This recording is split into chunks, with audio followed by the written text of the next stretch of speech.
Selamat pagi, saudara-saudara yang dikasihi oleh Tuhan Yesus Kristus. Tidak ada ucapan lain yang bisa kita sampaikan kepada Bapa di sorga kecuali ucapan syukur. Karena hari ini Selasa 19 Juli 2022, Tuhan memberikan kesempatan bagi kita untuk hidup. Dan hidup kita ini dipenuhi dengan firman Tuhan. Renungan hari ini berjudul, mungkinkah tetap hidup dalam kebenaran?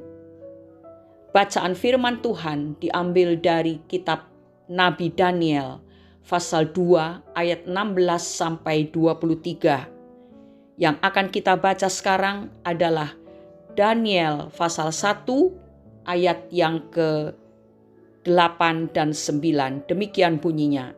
Daniel berketetapan untuk tidak menajiskan dirinya dengan santapan raja dan dengan anggur yang biasa diminum raja.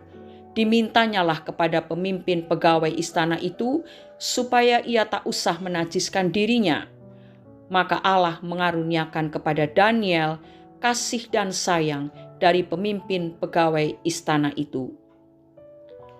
Saudara-saudara, ada orang yang mengatakan bahwa untuk hidup benar serta taat kepada Allah di lingkungan orang-orang yang tidak mengindahkan Allah merupakan suatu hal yang tidak mungkin.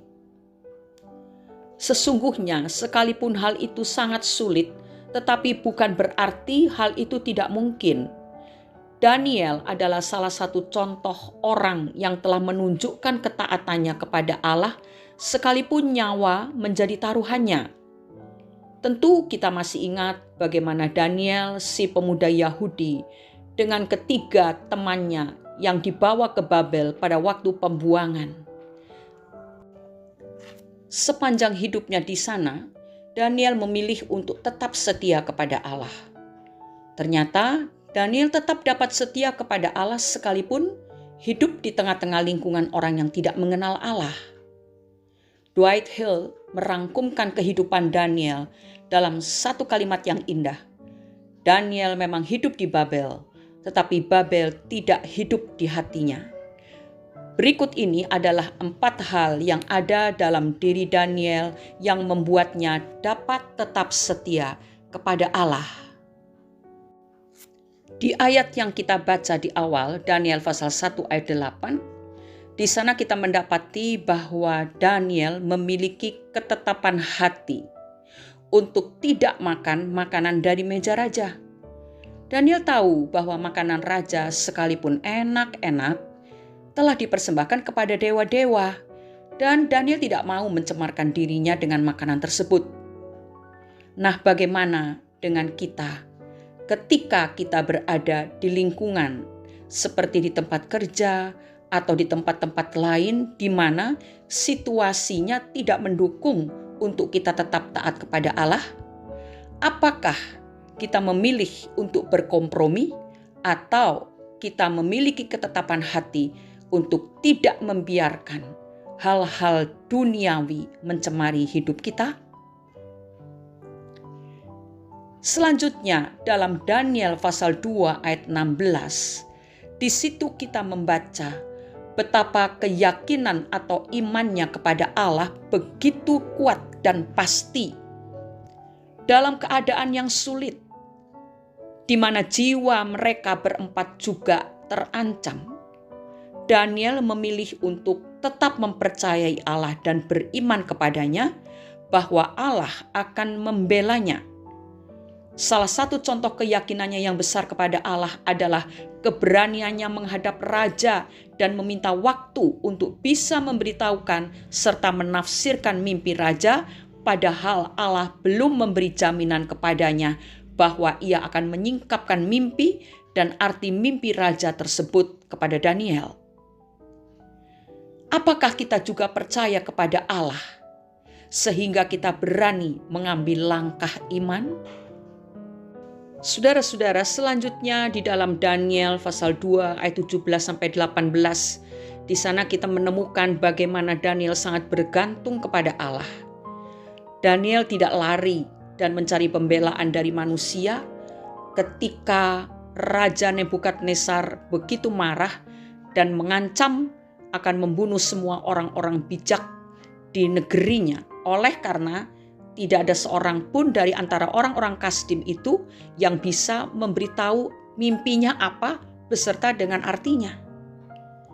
Tetapi Daniel setelah ia berjanji kepada raja bahwa ia akan memberitahukan mimpi raja beserta artinya, maka Daniel segera memberitahukan hal itu kepada ketiga temannya, yaitu Sadrah, Mesah, dan Abednego, dengan maksud agar mereka semua berdoa meminta belas kasihan Allah untuk menyingkapkan mimpi Raja Nebukadnezar beserta artinya. Dalam keadaan yang seperti ini, ketika kesulitan datang menerpa hidup kita, apakah kita tetap bergantung kepada Allah, ataukah kita lari ke sana kemari untuk mencari pertolongan dari manusia? Satu hal lagi yang ada dalam diri Daniel, yaitu memiliki tingkah laku dan sikap yang terpuji. Kita bisa membacanya dalam Daniel pasal 2 ayat 48 dan 49. Setelah ia menjelaskan mimpi beserta artinya kepada Raja Nebukadnezar, maka raja berpendapat bahwa Daniel pantas menerima pemberian dari raja.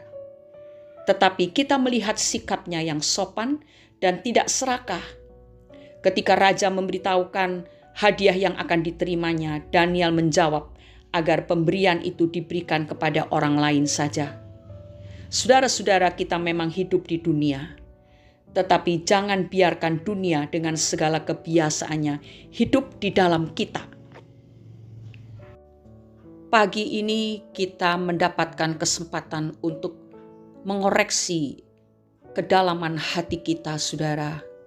Apakah sebagai umat Tuhan, sebagai anak-anak kesayangan Allah, kita memiliki ciri-ciri seperti yang ada di dalam kehidupan Daniel?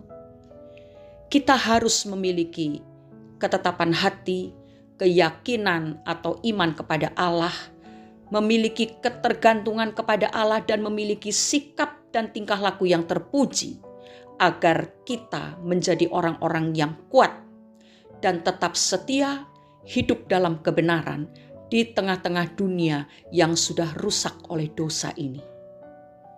Mari ambil keputusan untuk kita menjadi Daniel di akhir zaman. Sebentar lagi dunia ini akan berakhir. Sebentar lagi pergumulan iman kita akan mencapai garis akhir. Itu sebabnya kita harus memperkuat hidup kerohanian kita, sehingga kita tidak akan goncang, tidak akan ambruk saat diterpa oleh kesulitan yang besar sebelum Yesus Kristus datang.